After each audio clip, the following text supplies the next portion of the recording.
para avanzar. Míralos por donde bajan, ya llegan.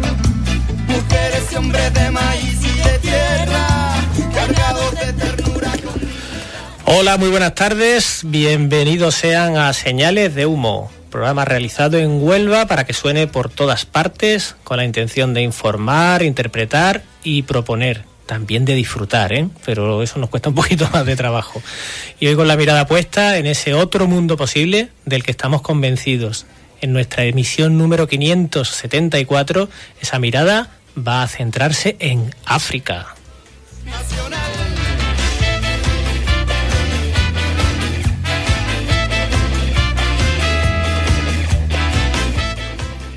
Bueno, Andrés, pues buenas tardes, ¿no?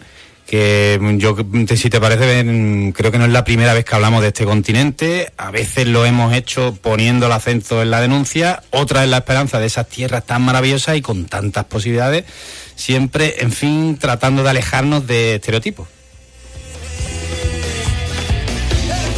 Pues así es, Félix, porque África sigue siendo una tierra desconocida, particularmente para nosotros los europeos, a pesar de estar tan cerquita, y es que somos el ombligo del mundo, una tierra llena de falsas imágenes, sumida en sus propias tragedias, pero a la vez con tanta capacidad para superarlas. Y es tan necesaria otra mirada sobre ella.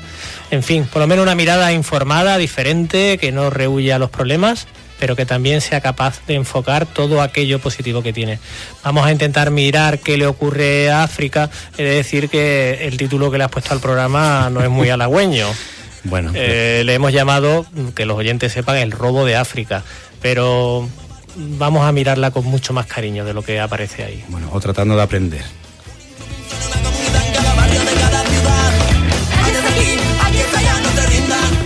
Vamos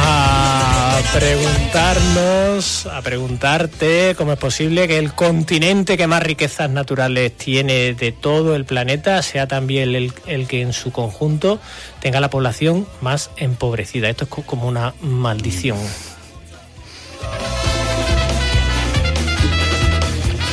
Así es, Andrés, porque en entornos internacionales se suele hablar precisamente de la maldición de los recursos, pero también tiene otro nombre, se llama sencillamente robar.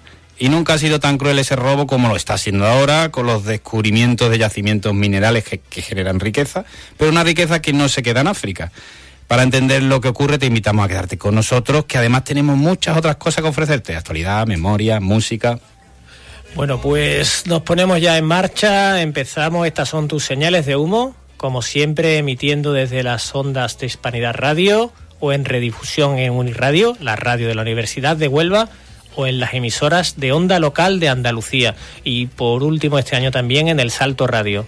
Así que si quieres escucharnos, tienes muchísimas formas de encontrarte con nosotros, además de descargarte los programas y oírlo en el coche, en el móvil, por donde andes, en el podcast de Hispanidad Radio.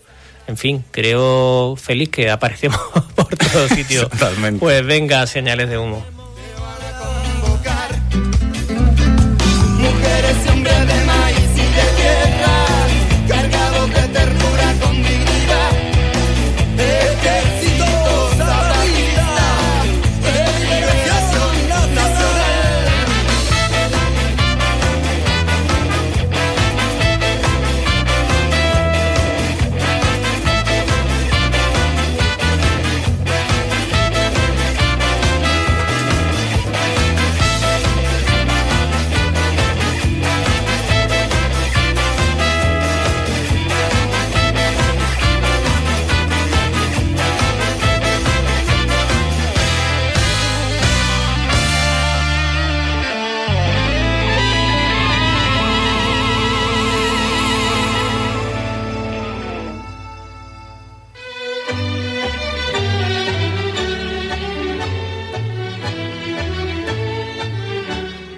Y ahora toca, como cada semana, el vistazo al mundo que nos trae Gonzalo, un vistazo a esa actualidad tan gris, a veces tan complicada, pero que necesitamos interpretar y comprender para que no nos impongan el mundo, para poder decir y hacer algo al respecto. Así que nada, como siempre, que nos trae Gonzalo, esa actualidad para nuestro vistazo al mundo. Bueno, pues a ver si te gustan los recortes que traigo, pero como decías antes, no es fácil no dejarse deslumbrar por la no actualidad. Y si no, decidme cómo hay que masticar una noticia como la que sigue. Cito: se ha celebrado una manifestación en Barcelona con el lema «Los pájaros no existen». Hay un movimiento antipájaro, que parece una broma, pero igual va en serio, que gira dentro de una teoría conspiranoica. Dicen estos chicos: por años hemos creído que los pájaros son seres naturales, pero la verdad es que son drones creados por el gobierno para vigilarnos, espiarnos y controlarnos. Cada vez que vemos un pájaro posarse en un cable, está recargándose, decían durante la manifestación. Y esa es la base de su pensamiento, o lo que sea. Si uno vive en la impostura y otro roba... Y ya un poco más en serio, la política exterior de España es un avispero para unos más que para otros, ¿no? Una suerte de teatrillo alocado y lleno de gestos que a la mayoría parecen excesivos, ¿no? No me refiero, claro, a la visita de Taylor Swift, que también parece que es política exterior, pero por un lado tenemos el reconocimiento que ha hecho España del Estado palestino junto a Noruega e Irlanda. Eso es indiscutiblemente un avance para garantizar un futuro en la zona, aunque es algo que debería haberse hecho hace ya muchos años. Al mismo tiempo, casi en paralelo, Abascal se va a Israel a darle la mano a Netanyahu justo el día después de que masacraran con armamento estadounidense a unas chabolas, matando a más de 45 personas. Y también al mismo tiempo sus socios de gobierno le reclaman a Sánchez que el Sáhara también arrastra un conflicto histórico y también precisa reconocimiento. Y también, de camino, que eso de aumentar el presupuesto militar para enviar armas a Ucrania no parece una apuesta por la paz. Unos equilibrios complicados para el gobierno. Y muy brevemente, pero no quería dejar pasar el informe que Amnistía Internacional ha sacado sobre la pena de muerte, y en el que se constata que se está aumentando a nivel mundial. 1.530 personas ejecutadas por distintos métodos en todo el mundo, lo que supone un aumento del 30%. Uno de los principales ejecutores es Irán, pero en este informe no están incluidos los datos de China, porque los oculta, y que posiblemente sea el que más ejecuciones realiza en todo el mundo. Por temas como puede ser el tráfico de drogas, ¿no? Es decir, en vez de ganar humanidad, la estamos perdiendo, y el Estado, incluso los que sacan pecho democrático, siguen siendo ejecutores. Muy triste. Que el mundo fue y será una porquería, ya lo sé, en el 506 y en el 2000 también, que siempre ha habido chorros, maquiavelos y estafaos, contentos y amargados. Bueno, pues ahí danos algo de sintonía, Javi. Nos hemos acercado, como siempre, al vistazo de Gonzalo, tan lleno de carga de profundidad, tan cruel en el fondo, no por él, sino porque la realidad está siendo cruel, porque provoca desesperación, muerte y dificultades. Y queríamos darle un poco la vuelta a la tortilla, como siempre, y mirar la actualidad desde las posibilidades. Y teníamos intención de acercarnos con alguien de las que están acampadas, en este caso en el campus de la Universidad de Huelva. Tenemos dificultad para hacer la conexión, pero yo creo que no está de más, ¿no?, traerlos a esta mesa de actualidad, a este vistazo al mundo, porque son pocos, son muy poquitos, pero hacen lo que deben. Son chicos y chicas que se han lanzado en las universidades a ser el Pepito Grillo del grupo grande y decirles a todos y a todas: oye, que aquí hay gente muriendo, que tenemos que manifestarnos, que tenemos que recordar a la universidad y al resto de instituciones que hay que cortar relaciones con Israel, y fundamentalmente que tenemos que pelear la paz, porque por desgracia en el 2024 la paz todavía hay que pelearla. Pero qué falta de respeto, qué atropello a la razón. Y bueno, estos días, concretamente del 24 de mayo al 1 de junio de 2024, se celebra la 21ª edición del Festival de Cine Africano de Tarifa Tánger, organizado por la asociación Al-Tarab, y que centra su esfuerzo en la promoción y divulgación de las cinematografías del continente africano en España y América Latina, esperando con ello ayudar a una mejor comprensión entre los pueblos y aportar una contribución positiva al desarrollo de la cultura y de la industria cinematográfica africana. Acercarse a África, como vamos a hacer en este programa, implica alejarse de los prejuicios. A eso nos ayudó un documental que se presentó hace unos años, un documental, Kurumbe, que habla de ese primer expolio que sufrió el continente africano, el del secuestro de miles o quizás millones de personas que que fueron después esclavizadas en el continente europeo y en el americano. Sí, porque además el documental explora una conexión de la cultura que traían esos negros con lo que ahora es una de las joyas de la corona de nuestra cultura, el flamenco. En vez de escuchar una cancioncita, le vamos a pedir a Javi que nos ponga el tráiler de esta película para animar con ello a nuestros oyentes a ver este interesante Gurumbe, Canciones de tu memoria negra. Disseram um dia assim, tu és diferente. E a partir de hoje tu tens que sofrer.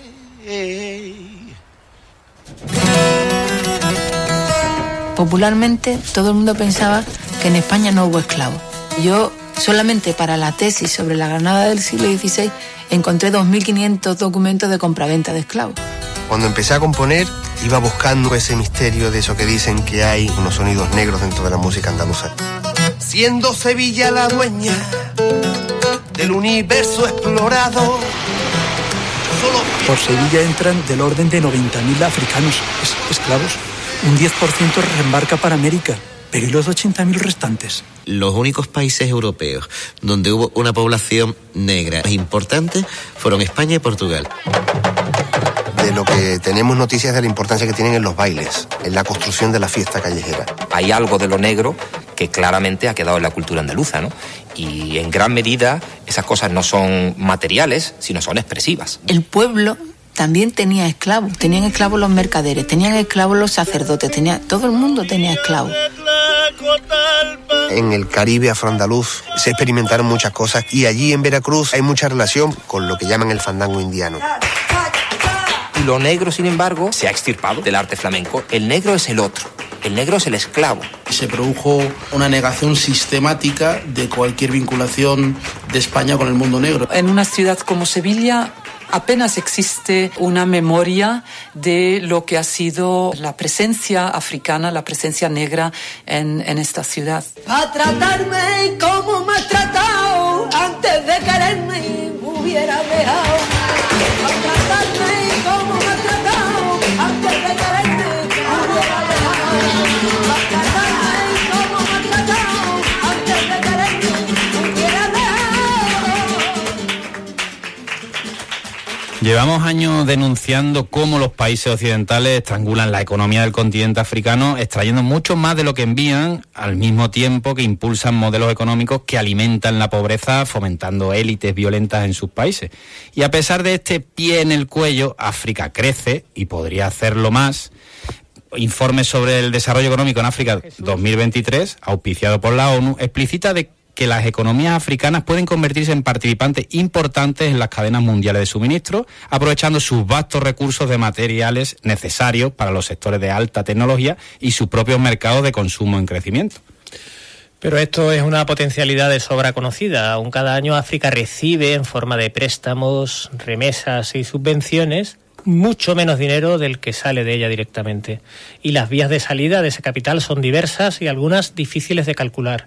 Por ejemplo, la repatriación de los beneficios por parte de las corporaciones extranjeras que trasladan todas sus ganancias fuera del continente, o la movilización ilícita de capitales a través de actividades criminales, o por los costos derivados de la fuga de cerebros y gente joven, esa que llega a nuestras costas. Exactamente. Y bueno, para hablar de algo más de esto y sobre todo ver qué parte de responsabilidad tiene España y Europa en el mantenimiento de esta situación de desigualdad, hemos entrevistado a Jesús García Luengo, quien es licenciado en Derecho e investigador en diversos ámbitos: sociedad civil, gobernanza democrática, industria extractiva y sus impactos en África subsahariana, consultor y evaluador de proyectos y programas de cooperación internacional para el desarrollo, para entidades públicas y privadas, cofundador del Centro de Investigación sobre Seguridad y Gobernanza Transnacional y participante del Grupo de Estudios Africano de la Universidad Autónoma de Madrid y coordinador del Grupo de Investigación sobre Economía Política de los Recursos Naturales del propio centro. Así que nada, vamos a escuchar la entrevista.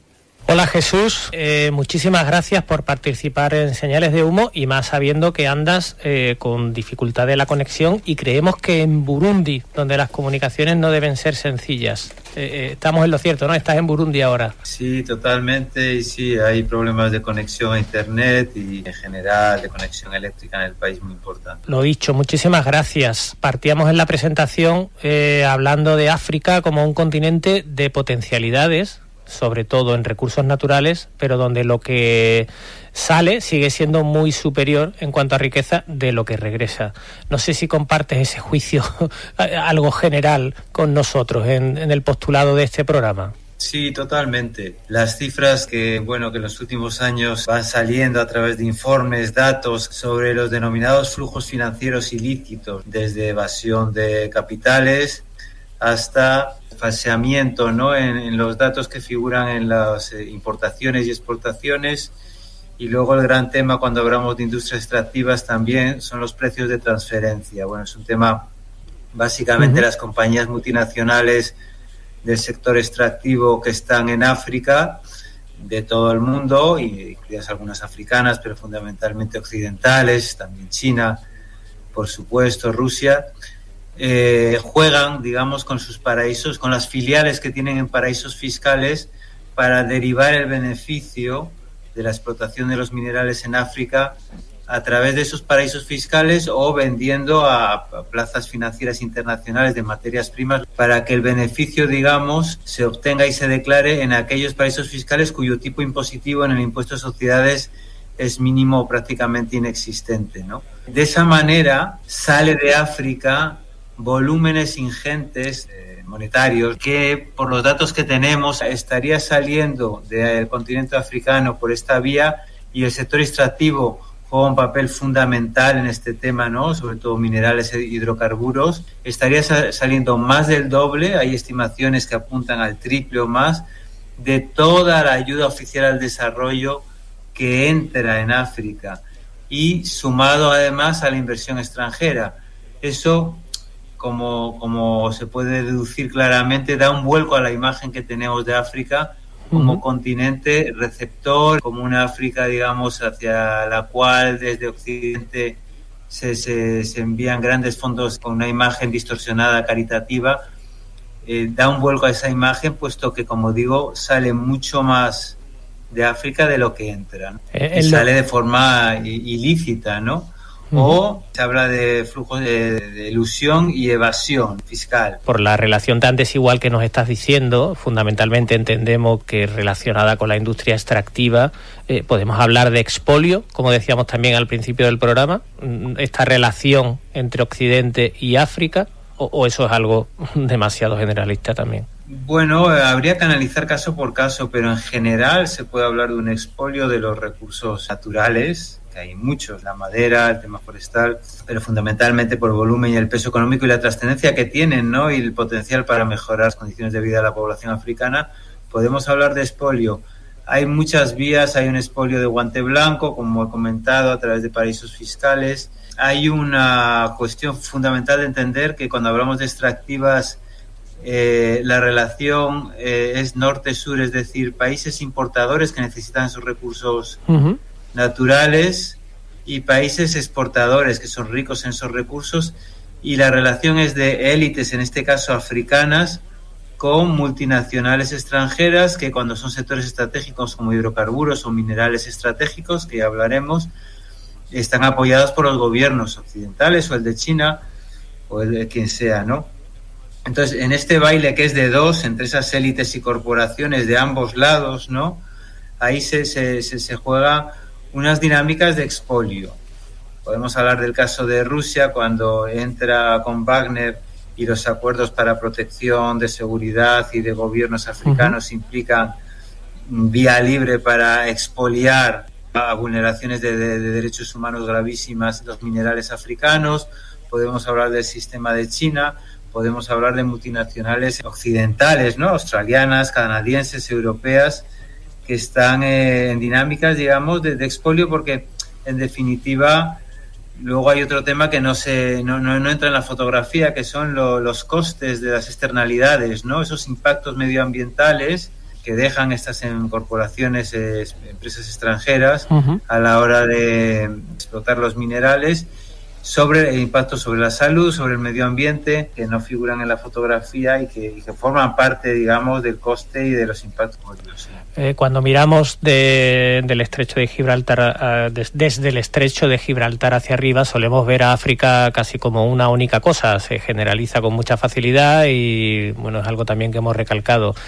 No sé si groseramente nos puedes decir qué regiones son especialmente vulnerables en esta relación tan desigual, extractiva, y donde además existen evidentemente vías de poder desde otros países que están haciendo que salgan los suministros con facilidad. Bueno, África, se habla de la región de los Grandes Lagos, de República Democrática del Congo, como un escándalo geológico, pero es que si observamos otras regiones en menor medida, también hay escándalo geológico, es decir, hay muchos países africanos, la mayoría, 54 países en África, 48, 49 en África subsahariana, son ricos en recursos naturales por su volumen de exportación.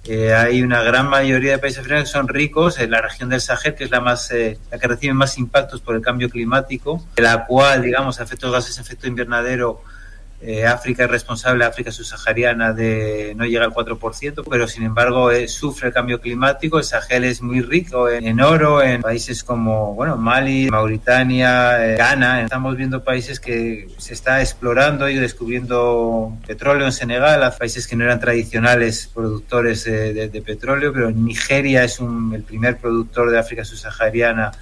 Tiene una gran riqueza en petróleo y lo que ha servido es para, enriquecer a una élite, beneficiar a Occidente, pero arruinar la vida de las poblaciones locales por unos impactos medioambientales brutales, ¿no? En el delta del Níger. Mozambique se ha revelado como potencialmente el tercer exportador de gas del mundo.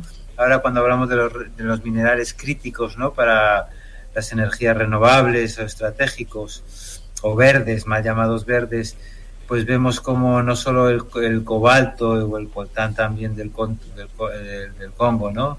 Pero hay países como Namibia, que hay mucho litio, en Zimbabue también. Se abre un nuevo frente, digamos, a ese nivel y, por tanto, región por región nos damos cuenta de que de la gran mayoría de los países son muy ricos en recursos naturales. Sería, has nombrado muchos países, yo tenía por aquí recogido varios. En Níger hay uranio, en Libia petróleo, en Argelia ya sabemos que hay gas natural, comentabas el oro de Mauritania y el hierro, en el coltán tan querido ahora mismo en República del Congo. La bauxita de Guinea-Conakry, un país, que hubo un golpe militar, hay una junta militar desde hace ya 2-3 años, y es son las primeras reservas mundiales de bauxita, que es el mineral metal con el que se fabrica el aluminio. Es otro ejemplo de manual, ¿no? Y además, Jesús, muchos de estos materiales son teóricamente cruciales, o así los vemos desde el norte, para esa transición ecológica que tanto se vende. Pero vemos, ¿no?, que al final hay una contradicción, porque esa transición ecológica que nosotros vendemos se sustenta en procesos extractivos que afectan ambientalmente a las zonas en las que se realizan. ¿Existe algún tipo de control externo? Sabemos que también trabajas como consultor sobre el impacto medioambiental que todas estas industrias tienen en el entorno, ¿o es imposible poder fiscalizar esto? Bueno, sí, realmente control poco, es decir, los estudios de impacto medioambiental y social que se hacen en numerosísimas ocasiones no cumplen los estándares, no hay luego controles ni mecanismos de seguimiento adecuados. La ecuación, digamos, es África, efectivamente, cobalto, por ejemplo, fundamental para las baterías, ¿no?, de los coches eléctricos. El Congo sustenta el 70% de la producción mundial y más del 50% de las reservas.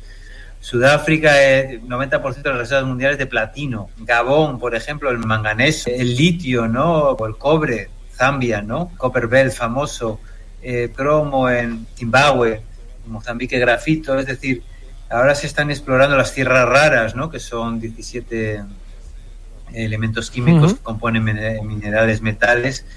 Entonces, por un lado, una parte de la ecuación es esa: África como gran productor de estos minerales críticos, y por otro lado la gran dependencia de Estados Unidos y de la Unión Europea de estos minerales, con lo cual ahí hay movimientos para asegurarse el aprovisionamiento de estos minerales por parte de la Unión Europea y de Estados Unidos, de unas dimensiones ahora y de una aceleración tremenda. Por otro lado está China, que es la que controla la producción, y ahí hay también una dependencia por parte de Estados Unidos respecto a China, precisamente porque China controla, por ejemplo, en tierras raras el 85% del procesamiento a nivel mundial, pero en cobalto hablamos de casi el 60%, en litio casi el 60%.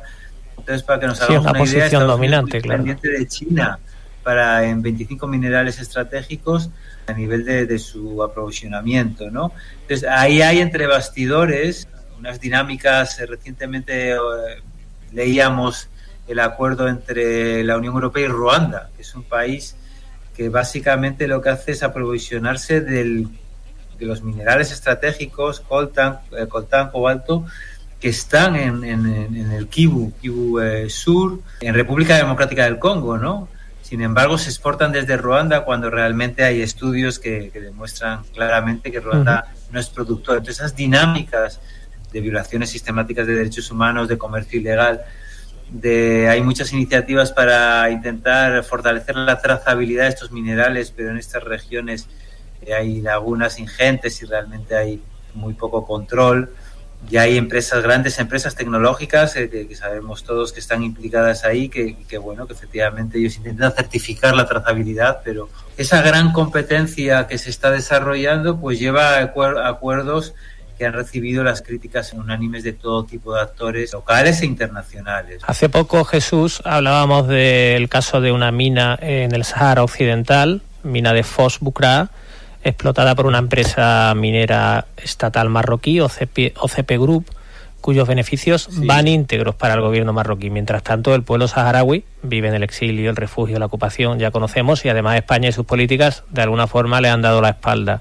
Por concretar también en este escenario tan tristes que nos presentan, ¿no? Y de expolio, ¿qué papel juega España y sus empresas en toda esta dinámica también de relación extractiva y ciertamente tóxica con África? Hay algunas empresas españolas pequeñas, no es un gran actor ni mucho menos por ahora. A nivel europeo las grandes empresas son las británicas, hay alguna francesa, sobre todo en el sector hidrocarburos, ¿no? de Total, ¿no? Pero bueno, la empresa española pues lógicamente tiene que tomar nota de todas estas dinámicas. En Angola hay algunas empresas, en Sudáfrica sobre todo, ¿no? La gran inversión española está en Sudáfrica. Tendría que tomar nota, y lo que pasa es que hay una competencia muy importante con dinámicas de explotación que en primera y última instancia no benefician a los titulares legítimos, que son las poblaciones, es decir, las élites africanas representan a estas poblaciones a la hora de hacer los contratos, gestionar los recursos naturales, pero las poblaciones, digamos, a grosso modo, habría que analizar caso por caso, lo que reciben son impactos negativos, sociales, medioambientales, de salud. Y luego hay toda esa cara invisible que yo llamo de las dinámicas de explotación, porque a través de flujos financieros ilícitos, a través de esos impactos, estos gobiernos no rinden cuentas porque tienen capacidad para no sujetar a impuestos a las poblaciones en general, y por lo tanto evitar esa conexión que hay a la hora de pagar impuestos y exigir rendición de cuentas. Y esos sectores sociales básicos, educación, salud y demás, que podrían beneficiarse porque el potencial es enorme vía los ingresos que se generan en el sector extractivo, pues se evaden y se traducen en acaparamiento. Hay unas dinámicas de corrupción muy importantes, en fin, todas estas cuestiones. Entonces, a día de hoy lo que sucede es que África sigue exportando materias primas sin procesar en un porcentaje muy elevado. No me gusta hablar de estadísticas porque es muy difícil. Y ahora hay, al calor de explotación de estos minerales críticos, estratégicos, algunos acuerdos como el de Namibia con la Unión Europea, que tiene como objetivo, aparte de que la Unión Europea quiere asegurarse el suministro de estos minerales, pues quiere crear cadenas de valor, una industria, digamos, manufacturera para crear empleos en estos países. Pero los ejemplos todavía son con cuentagotas. Ya. ¿Y qué tendría que ocurrir, Jesús, por soñar y por acabar también con algo de esperanza, para que estos países a corto o medio plazo pudieran ser soberanos y pudieran también experimentar una industrialización que hiciese que los recursos de alguna forma jugaran en territorio patrio? Bueno, las soluciones o las vías, digamos, para generar progresos están a diversos niveles. Por un lado, bueno, estos acuerdos, si realmente se traducen, hay un memorándum entre Estados Unidos, Zambia, Congo, para fabricar baterías eléctricas, pero todavía no se sabe mucho más, ni se ha desarrollado. La Unión Europea también, con el corredor de Lobito, que también quiere asegurarse por ahí el suministro que está en Angola, ¿no? Uh-huh. De materiales minerales estratégicos desde Zambia y del Congo. Hay una cuestión de exigir marcos normativos obligatorios, pero acaba de aprobarse a nivel de la Unión Europea el marco correspondiente para que las multinacionales rindan cuentas, pero marcos prescriptivos, normativos, no códigos de voluntarios, ¿no? Está ahí, vamos, experiencia palpable y muy constatada de que hay que sujetar a las multinacionales a marcos prescriptivos. Hay una cuestión de transparencia, seguir apostando por la transparencia. Hay muchas iniciativas por la rendición de cuenta, por mejorar la gobernanza. Hay una cuestión de periodismo de investigación que necesita mucha más financiación, pero sí se han sacado a la luz casos de corrupción, vinculados a expolios. Hay todo un tema de lucha contra la opacidad en paraísos fiscales, que se ha avanzado algo, pero queda muchísimo por recorrer. Y hay una responsabilidad de los gobiernos africanos respecto a sus poblaciones, pero que por desgracia siguen sujetas a esos acuerdos de los que hablaba antes y esas dinámicas de explotación, y no están trabajando como no lo han hecho nunca realmente en beneficio de las poblaciones locales, ¿no? Entonces hay muchos niveles, muchos ámbitos en los cuales hay muchos actores. La buena noticia es que cada vez hay más actores y plataformas y asociaciones locales, ¿no?, con iniciativas de mujeres que apuestan por otros paradigmas y por otra forma de hacer las cosas, ¿no?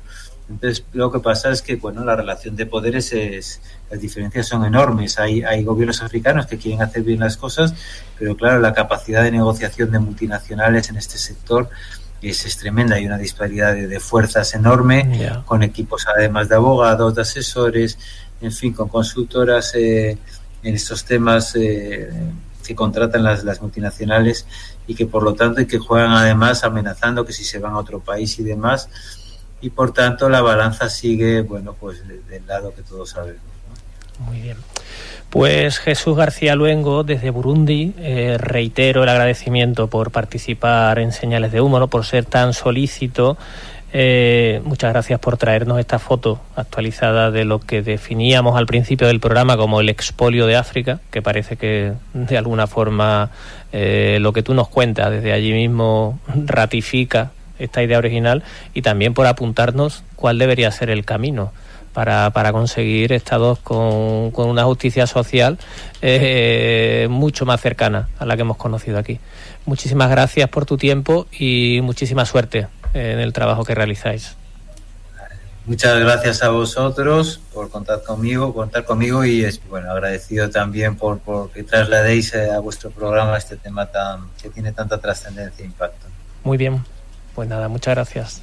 Desde la frontera, Señales de Humo. Yo no canto por cantar, ni por tener buena voz. No hacemos esto porque sí, ni siquiera porque creamos que lo hacemos bien, sino porque creemos que este programa tiene sentido y razón. Pues así queremos que sea nuestro micrófono, porque canto que ha sido valiente siempre será canción nueva. siempre será canción nueva.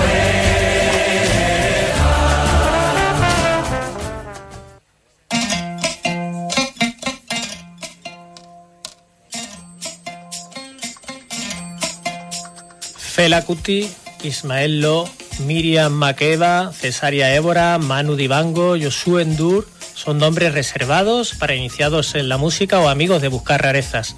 Esta injusticia se ve engordada cuando vemos la influencia que las músicas africanas tienen en los artistas de más éxito de Occidente.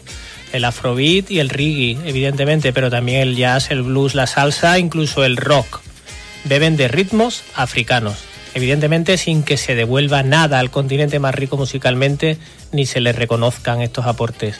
En esto también podemos hablar de expolio.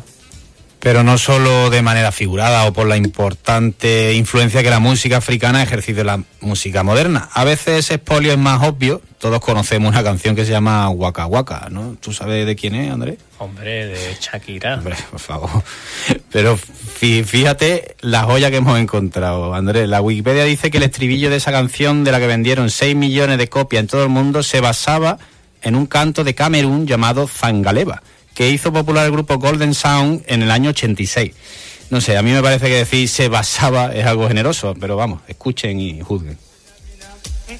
Waka waka zamina mina sangalewa anawam zamina mina waka waka zamina mina sangalewa anawam zamina mina waka waka zamina mina sangalewa anawam zamina mina waka waka zamina mina sangalewa anawam Django Django zamina mina sangalewa anawam zamina mina waka waka zamina mina sangalewa anawam Django Django zamina mina sangalewa anawam zamina mina waka waka zamina mina sangalewa anawam zamina mina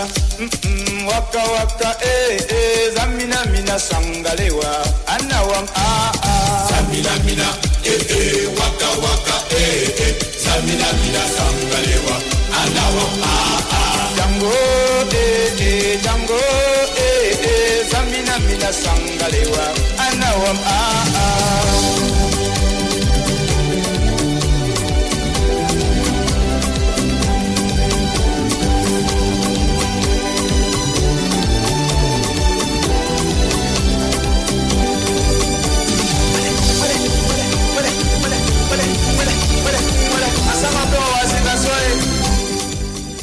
Me ha impactado esta entrevista con Jesús García Luengo, que pone al descubierto con tanta crudeza la realidad de un expolio del que preferimos no enterarnos y del que en parte somos responsables. Y me hace preguntarme, Andrés, por la verdadera realidad del continente africano, que, como la vida misma, tantas paradojas contiene: riqueza de recursos y empobrecimiento de su gente, selva y deforestación, pueblos indígenas y derechos vulnerados, vida y muerte, en fin, no sé, como siempre, ¿no? Pues sí, la verdad es que la información que nos llega se escora inevitablemente hacia lo catastrófico, lo acabamos de escuchar en la entrevista, y luego están nuestros propios estereotipos, porque lo que vemos de África es a los inmigrantes que llegan en patera, a los animales salvajes por la tele, un montón de recursos mal gestionados y poco más. Y estamos convencidos de que hay más, de que África no puede ser solo eso. Exactamente. Llegado a este punto tenemos que decir que los que hacemos este programa no queríamos hoy estar todo este rato hablando sobre África y no contar siquiera con el testimonio de un africano que nos ayude a mirar de otra manera ese continente, que nos hable de la diversidad de cultura, de su maravillosa geografía, de la resiliencia de su gente. Y para eso contamos con Gedji Sarr, un senegalés que lleva ya un tiempo en España, donde además de haber estudiado turismo en la Universidad de Huelva, ha colaborado con CEPAIN como voluntario de acogida y ha trabajado para Onuba Bike como dirección de empresas turísticas. Hola, Gedji, ¿estás por ahí? Hola, aquí estoy. Buenas tardes. Buenas tardes. Muy buenas tardes, Gedji. Encantado de volver a saludarte. Un amigo para todos nosotros. Pues nada, queríamos disfrutar, por decirlo de alguna forma, de África, conocerla un poquito más. No sé, tú llevas muchos años en España, estás perfectamente integrado y queríamos que seas un puente por donde cruzar hacia ese hermoso y rico territorio. Pero resulta que aquí tenemos, no sé, una visión muy condicionada, inevitablemente por el catastrofismo de los titulares de los medios, que siempre se fijan en lo mismo. Te vamos a poner en un aprieto, Gedji, pidiéndote una fotografía rápida, no sé, algo incompleto, a trazo, pero más allá de esa visión que tenemos desde aquí. ¿Te atreves a darnos otros titulares distintos de los habituales de África? Bueno, muchas gracias por esta pregunta tan abierta, que, bueno, me lleva a las raíces más profundas también de África. Como lo acaban de decir, soy africano y, bueno, llevo aquí casi 2 años, sí, dos años y pico. Así que, bueno, sobre África puedo contar muchísimas cosas. y como lo acaba de decir, el título que puedo dar, África, puedo decir que África es el continente madre. Sí. Gueyi, ¿y el continente madre qué incluye? Porque estamos hablando de un continente del que nace la civilización, del que nace el ser humano y desde donde de alguna manera vamos conquistándolo de una u otra forma todo. ¿Qué imagen, qué hay detrás de esa maternidad? Exacto. Detrás de este concepto, continente madre, quiero decir solamente que África es la cuna de la humanidad. Que el primer hombre, como lo saben, el primer hombre apareció en Etiopía, que está en África. Uh-huh. Y eso ya dice muchas cosas sobre este viejo continente. Que hay muchas cosas que decir, hay muchas cosas que saber, hay un montón de civilizaciones distintas y culturas también diferentes. Sí, porque además nosotros, hablamos de África como el continente negro, ¿no? Pero en realidad es el continente de los 1000 colores, ¿no? Háblanos de eso que comentabas ahora, ¿no? De esa diversidad cultural, geográfica, racial. Exacto, es que depende de un país al otro. Que, África cuenta, si no me equivoco, con 55 países. Uh-huh. Así que cada país tiene su forma de vivir, su forma de ver las cosas, su forma de vestir también. Y para especializarme un poquito en lo que sé, sobre todo de mi país, ya que como se trata de un continente, quizás haya países en África que no conozco, ni su cultura ni su geografía y tal, pero no hay una gran diferencia entre los países africanos en cuanto a la cultura, en cuanto a la forma de vestirse. Así que si me refiero a Senegal, donde vivo, Senegal, que es mi país, puedo decir que tenemos dentro de Senegal también culturas muy diferentes, etnias diferentes. Así que eso hace también la belleza de África, ya que hay un montón de culturas. Hace poco, Gueyi, me encontré con una persona que hablaba de que la joya de África no eran sus minerales, su petróleo, su gas, sus piedras preciosas, sino que la joya de África era su gente. La gran riqueza de África es su gente, los africanos, las africanas. Yo creo que eso podríamos hacerlo casi universal, ¿no? La gran riqueza de este planeta somos su gente. ¿Cómo miran los africanos, Gueyi, a esta forma en la que el resto del mundo se quiere relacionar con África? ¿Qué visión existe allí sobre las intenciones a veces con las que llegamos los europeos, los americanos, ahora incluso los chinos, queriendo de alguna forma quitar lo que hay allí? Muchas gracias por esta pregunta. África, como lo saben, ha sido colonizada. Es un continente que ha sido mayoritariamente colonizado por potencias mundiales, digamos Europa por una parte, y como lo acaba de decir, la visión que tenemos sobre esto es que actualmente con la nueva generación ha nacido lo que llamamos un sentimiento de odio hacia estas potencias mundiales, ya que, como lo acaba de decir, actualmente en África muchos jóvenes, o la nueva generación, como lo he dicho, la nueva generación, está tomando las cosas de una manera más seria, y para poder también, mostrar que son antes que nada africanos y tienen que vivir en sus propias tierras, tienen que vivir y tener éxito en sus propias tierras. Ya no quieren tomar pateras para ir a Europa a buscar lo que ya existe en África. Y para hacer esto basta con, revisar la historia y también, tener buenos gobiernos que se sintieran africanos y que están aquí, para el pueblo y no para sus propios intereses. Pues Gedji, te agradecemos tus palabras, primero porque has sabido trasladar una imagen llena de vitalidad, con esa capacidad para sobrevivir y salir adelante, llena de creatividad e imaginación, y por otro lado nos ayudas de algún modo a no dejarnos llevar por ideas falsas y tópicos catastrofistas de tu continente, que tenemos mucho que aprender, así que muchas gracias, Gedji, por compartir con nosotros. De nada, a ustedes. Muchísimas gracias y un abrazo allí donde estás. Gracias. Pues hoy, Andrés, para la sección de Hagamos Memoria no podía faltar recordar lo que se denominó el Reparto de África, también conocido como la Conferencia de Berlín, que fue un evento crucial que tuvo lugar entre noviembre de 1884 y febrero de 1885, dando lugar a un proceso de colonización y división del continente africano por parte de las potencias europeas durante los siglos XIX y XX. Un evento histórico que fue catastrófico para los pueblos africanos, como nos podemos imaginar, ya que la llegada de los europeos trajo consigo un cambio radical en la dinámica política y económica de la región. Así es, porque moldeó la situación política y económica por completo del continente durante décadas, y es que antes del reparto de África, el continente africano estaba compuesto por diversos reinos e imperios que existían y comerciaban entre sí. Sin embargo, ya desde el siglo XV los europeos habíamos estado explorando y estableciendo colonias en diferentes partes de África, principalmente en la costa, con el fin de comerciar con oro, esclavos y otros recursos naturales. Estas colonias pues se convirtieron en bases desde las cuales las potencias europeas comenzaron a expandirse hacia el interior del continente. Exactamente, pero eran actividades a pequeña escala. Digamos, el reparto de África, como su nombre indica, no eran pequeñas colonias, era ya otro nivel, era repartirse un continente. Exactamente.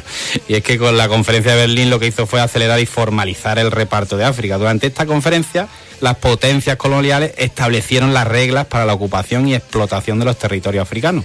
Gran parte de África fue dividida en diferentes colonias y protectorados. Por ejemplo, España tenía el protectorado español en Marruecos, que era el norte de Marruecos.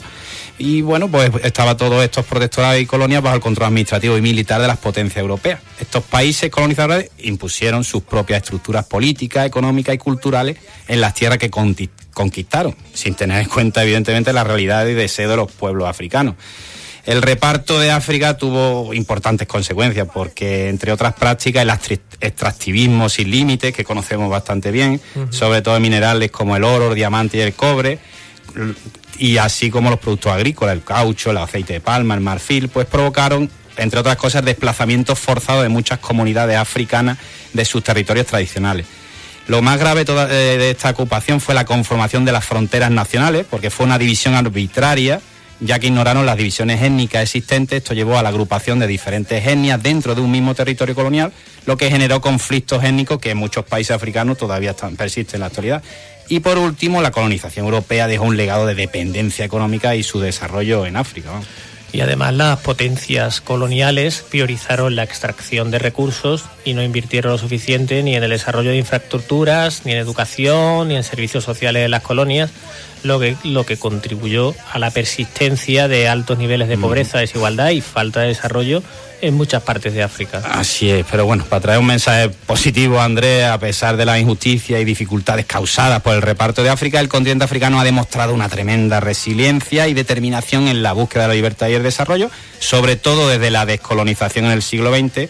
África pues es un continente diverso y próspero, con una rica cultura y una creciente economía, y sin embargo, bueno, todavía existen desafíos por superar, como la pobreza, la corrupción y los conflictos armados. Mirando, buscando más allá de mis pasos, más allá de mi mundo, mi calle. Bueno, pues para que África no siga siendo invisible, para que tratemos de conocer su realidad, las consecuencias del extractivismo que provocan el empobrecimiento, las miradas sesgadas sobre todo lo que allí ocurre, hemos intentado traer este pequeño programa que intenta dar algo de luz a eso, sobre todo que animemos, ¿no?, a la curiosidad, al mirar desde la diversidad y no solamente desde ese gran titular, ¿no?, de la pobreza. Bueno, y otro tema que desgraciadamente está en boga de todo, que es el genocidio palestina por parte de Israel. Queríamos despedirnos desde la acampada en el campus de la Universidad de Huelva y hemos querido llamarlos para que nos cuenten de primera mano qué andan haciendo por allí. Así que nada, tenemos al teléfono a Maripaz, una de las integrantes de la acampada. Hola, ¿dónde estáis? ¿Cómo os organizáis? ¿Qué necesitáis, Maripaz? Hola, sí. Pues mira, mira, nos encontramos en la acampada, como usted ha dicho, de la Universidad de Huelva. Estamos al lado de las carpas, enfrente de la biblioteca del Galileo. Y nada, justamente hoy haríamos una semana que llevamos acampando y bueno, aquí lo que hacemos pues obviamente es una protesta por la situación que se está dando en el pueblo palestino. Porque se está dando un genocidio y aparte de eso obviamente pues estamos aquí, por ejemplo, haciendo talleres como por ejemplo haciendo pulseras, estamos redactando manifiestos, estamos, ¿sabes? ¿Y cómo os organizáis, Maripaz? Pues, ¿cómo nos organizamos? Sí, ¿cómo organizáis? ¿Cómo tenéis todo organizado la acampada? Es algo que, bueno, me imagino que no tendrá fecha límite hasta que no se pare todo esto, en fin. Claro, fecha límite no tiene, entonces no claro, como no tiene fecha límite no sabemos cuánto va a durar, valga la redundancia, y nada, pues nos estamos organizando, somos varios estudiantes los que estamos aquí acampando y nada, pues realizamos diversos talleres y realizamos diversas actividades, por así decirlo. Maripaz, y el ambiente que existe entre vosotras, las que estáis por allí acampadas, ¿atrae la curiosidad de la gente? ¿Hay otros estudiantes que os preguntan, que os miran? ¿Creéis que sirve para sensibilizar a la comunidad universitaria? Sobre todo sí que es verdad que sí que se fijan, sí que nos miran, pero es cierto que la gente no... Hay gente que sí que se para a preguntar y sí que se para a participar, etcétera, pero otras personas sí que es verdad que no... Simplemente se quedan ahí mirando y no se acercan ni... En cierto modo no tiene esa preocupación o esa... ¿Sabes? Pues yo quiero que sepas, yo creo que Félix estás conmigo, que a nosotros sí nos causa mucha curiosidad lo que hacen estas alumnas y alumnos allí en el campus, y yo creo que un programa como Señales de Humo donde debe estar sería allí. Yo creo que sí, es necesario. Nosotros teníamos pensado irnos el miércoles que viene en directo a grabar esa acampada. Esperemos que no estéis allí porque se ha acabado esto, pero bueno, si todavía continúa, queremos recoger, bueno, vuestras impresiones, cómo estáis organizados y bueno, y si nos dais el visto bueno, montamos un programa en directo allí el miércoles que viene con la gente de Hispanidad Radio. Nada, así que lo dejamos para vuestra asamblea y vuestro debate. Señales de Humo desde Hispanidad Radio, Onda Local Andalucía, Uniradio, la radio de la Universidad de Huelva, Salto Radio, etcétera. Os propone que nos acerquemos allí el miércoles que viene a las 7 de la tarde para hacer un programa directo. Lo dejamos en vuestra decisión y nosotros encantados porque a nosotros sí nos llamáis mucho la atención. Vale. Pues perfecto, lo consultaremos y... Muy bien, bueno, nos llamaremos. Muy bien, gracias, un abrazo, mucho ánimo. Mucha fuerza. Muchas gracias. Muchas gracias. La vida se enciende, se prende, arde, quema, hiere, rebosa y luego se vierte. Señales de humo. Pues nada, Andrés, ya sí que nos despedimos y como siempre, bueno, queremos recordarle a nuestros queridos oyentes que siempre podrán encontrarnos en el podcast de Hispanidad Radio y del Salto Radio y que si quieren ponerse en contacto con nosotros pueden hacerlo a través de nuestro correo humodosorillas@gmail.com. Buena semana. Na, na, na, na, na, na, na, na.